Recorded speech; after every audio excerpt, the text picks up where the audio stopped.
Hello बच्चों। तो पिछली क्लास में हम लोगों ने पावर फैक्टर के बारे में बेसिक जानकारी ली। पावर फैक्टर क्या होता है, आज उस क्लास को हम कंटिन्यू करने वाले हैं। ठीक है ना? तो थोड़ा सा पिछला रिवाइज करा देते हैं, पावर फैक्टर क्या है। तो पावर फैक्टर के बारे में मैंने बताया आप लोगों को कि पावर फैक्टर एक ऐसा टर्म्स है, एक ऐसा बोल सकते हैं शब्द है जिसका उपयोग आपकी इलेक्ट्रिकल इंजीनियरिंग में सर्वाधिक होता है। और यह पावर फैक्टर आप क्या है कि वोल्टेज और करंट के बीच में बनने वाला कोसाइन एंगल होता है। तो एंगल है ये। फिर मैंने बताया आपको कि पावर फैक्टर जो है आप लोगों का ये है cos फाई से डिनोट होता है। पावर फैक्टर जो होता है आप लोगों का इसकी रेंज जो होती है 0 to 1 होती है। फिर मैंने इसको बाई फेजर के माध्यम से बताया कि वोल्टेज और करंट के बीच में बनने वाला एंगल। तो पिछली क्लास में हमने सिर्फ बेसिक जानकारी ली, और हालांकि इस क्लास में हम ये जानेंगे कि ये पावर फैक्टर जनरेट किसके माध्यम से होता है। जनरेट बोले तो जन्म लेना, उत्पन्न होना। भाई कोई भी इलेक्ट्रिकल क्वांटिटी है या आपकी फिजिक्स क्वांटिटी है, अगर जनरेट हो रही है तो उसका कोई ना कोई रीजन है। और यह इलेक्ट्रिक क्वांटिटी जो होती है मैं आपको वास्तव में बता रहा हूँ कि एक इलेक्ट्रिकल इंजीनियरिंग को बेस आधार देती है, जिससे बहुत सारी चीजें हासिल की जाती है। ठीक है ना? तो आज इस क्लास के अंदर हम वही पावर फैक्टर का पार्ट सेकंड स्टार्ट कर रहे हैं। ठीक है ना? तो पार्ट कौन सा? सेकंड। और पावर फैक्टर। तो बच्चों सबसे पहले हम ये जानेंगे कि पावर फैक्टर किस कारण which causes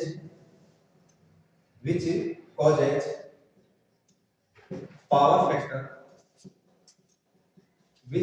power factor generate. Power factor किस कारण जनरेट होता है? तो ये है बच्चों आपका मैं रीजन इलेक्ट्रिक लोड। कौन सा लोड? Electric load. तो पावर फैक्टर जो है आपका इलेक्ट्रिक लोड के कारण जन्म लेता है। और ये पावर फैक्टर कितने टाइप के होते हैं तो ये जाने।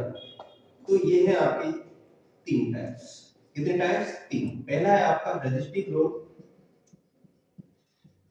और बच्चों दूसरा है आपका इंडक्टिव लोड, और तीसरा है आपका कैपेसिटिव। तो पावर फैक्टर जो है इलेक्ट्रिक लोड के कारण जनरेट होता है, और यह जो लोड है तीन प्रकार के होते हैं आपके, रेजिस्टिव लोड, इंडक्टिव लोड और कैपेसिटिव लोड। तो बच्चों इनको एक एक करके हम जानते हैं, रेजिस्टिव लोड क्या होता है, इंडक्टिव लोड क्या होता है, कैपेसिटिव लोड क्या होता है। तो देखो पहला है आपका कौन सा? Resistive load. देखो तो थोड़ा हम लोगों ने यही जाना कि भाई पावर फैक्टर किस कारण जनरेट होता है? इलेक्ट्रिक लोड के कारण, जिसमें से लोड आपके तीन प्रकार के, और तीनों लोडों के बेस पर आपके पावर फैक्टर बदलते रहते हैं। ठीक है ना? तो बच्चों पहला है आपका रेजिस्टिव लोड। कौन सा लोड? Resistive load. अब रेजिस्टिव लोड क्या है? देखो कि जिनके अंदर रेजिस्टेंस सर्वाधिक होता है। अब रेजिस्टेंस सर्वाधिक क्या होता है आपका? जैसे हीटर हो गया, गीजर हो गया, ठीक है, इनकैंडेसेंट लैंप हो गया। ठीक है? तो जो डिवाइसेस जिनमें रेजिस्टिविटी ज्यादा प्रॉपर्टीज पाई जाती है, वह आप लोगों को क्या होता है? रेजिस्टिव लोड होता है। ठीक है ना? तो रेजिस्टिव लोड क्या है आपका? देखो when the current and voltage in phase, when the current and voltage in phase with each other, so when the current and voltage in phase with each other, non resistive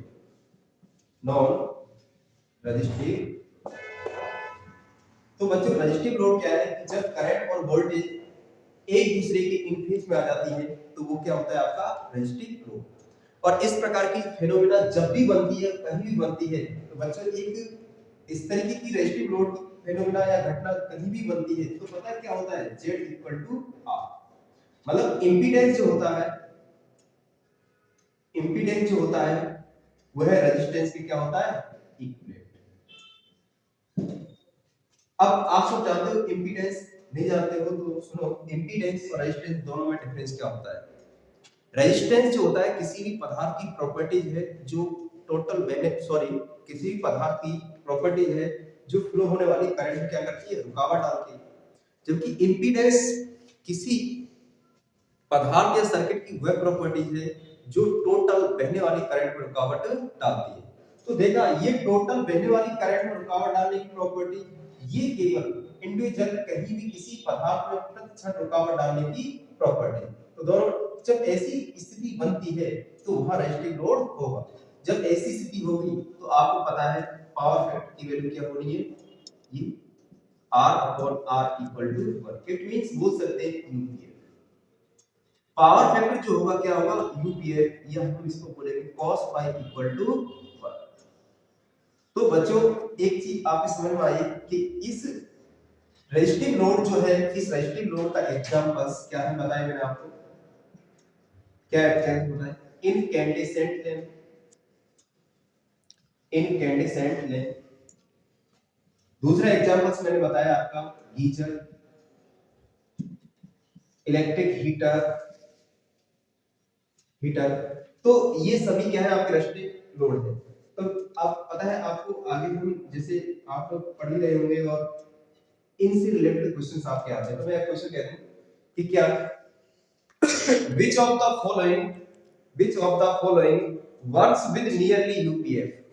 मैंने question किया which of the following works nearly UPF, कि निम्नलिखित में से कौन सा UPF power factor के आसपास काम करता है। तो ऑप्शन मैंने 4 डाले, इंडक्शन मोटर, इनकैंडेसेंट लैंप, ठीक है ना, ट्रांसफार्मर, अल्टरनेटर। तो आंसर क्या आएगा आपका, आंसर क्या आएगा, क्या आएगा आंसर, अरे बताओ, इनकैंडेसेंट लैंप, ठीक है ना।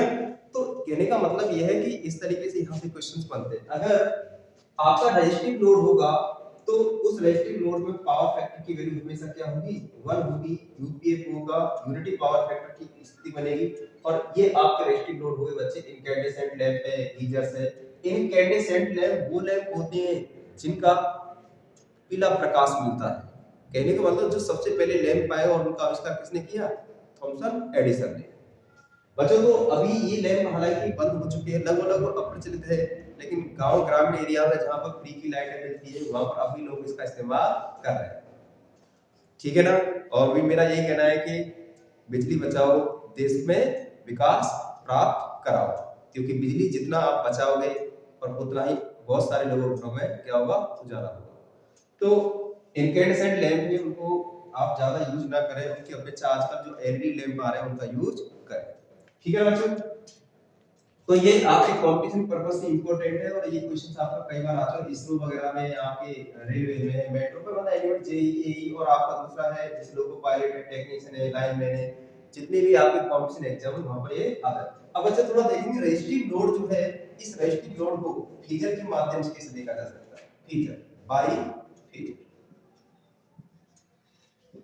देखो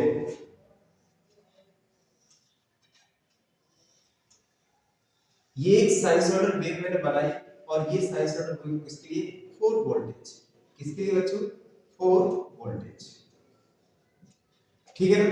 अब यहां आप देख रहे हो कि किस हिसाब से इसको बनाते जा,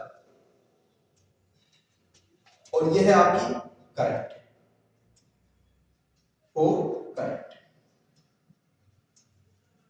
तो यहां आप वेव जो देख रहे हो, आप लोग देख रहे हो, आप लोग वेव्स, तो उसमें आप देखो यहाँ इन दोनों के बीच में बनने वाला एंगल होता है, ये होता है फाई। क्या होता है बच्चों, फाई। और ये फाई जो है यहाँ पर अपनी वैल्यू 0 रखता है, कितना रखता है, फाई 0 डिग्री, कितना रखता है बच्चों, 0 डिग्री। अब आपको मैं कहूँ कि पावर फैक्टर कितना, तो cos 0 डिग्री बराबर कितना होगा, 1। अरे होगा कि नहीं होगा, बिल्कुल होगा। तो इस फिगर से आपने क्या पहचाना कि when the current and voltage in phase with each other। अब देखो क्या हो रहा है, करंट और वोल्टेज एक ही पॉइंट से चल रही है, वोल्टेज चल रहा है, ये गया वोल्टेज, और उसके इसी पॉइंट से आपके क्या चल रही है, करंट चल रही है, दोनों साथ साथ चल रही है और साथ साथ जाके एक ही साथ में दोनों मिल रही है। तो जब ऐसी स्थिति हो, अर्थात जब एक साइनसॉइडल वेव के अंदर करंट वोल्टेज दोनों इन फेज में इस प्रकार स्थिति बनाती है, दोनों साथ साथ मैक्सिमम पे जाएं, दोनों साथ साथ लोएस्ट पे आए और दोनों साथ साथ एक ही पॉइंट से चले और एक ही बिंदु पर लास्ट में मिले, और दोनों के बीच में फेज डिफरेंस कितना हो, 0 डिग्री, तो वहां रेजिस्टिव लोड होगा। ठीक है बच्चों, वीडियो ज्यादा लंबा हो जाएगा, मैं इस वीडियो को इसके बाद में यही स्किप कर रहा हूँ। और दूसरा है कि नेक्स्ट पार्ट 3 के अंदर हम जो लोड है बचे हुए उन लोडों के बारे में हम चर्चा करें, ठीक है ना। और अगर हमारी क्लास आपको अच्छी लगी हो तो उसको लाइक करें, सब्सक्राइब करें और हमें सपोर्ट करें। और हमें भाई आप लोगों के जो भी कमेंट्स है बताएं कि हमारी क्लास कैसी लगी, और आप लोगों के सबके सहयोग से हम लोग आगे अच्छा कर पाए। ठीक है बच्चों, नेक्स्ट मिलते हैं नेक्स्ट क्लास के अंदर।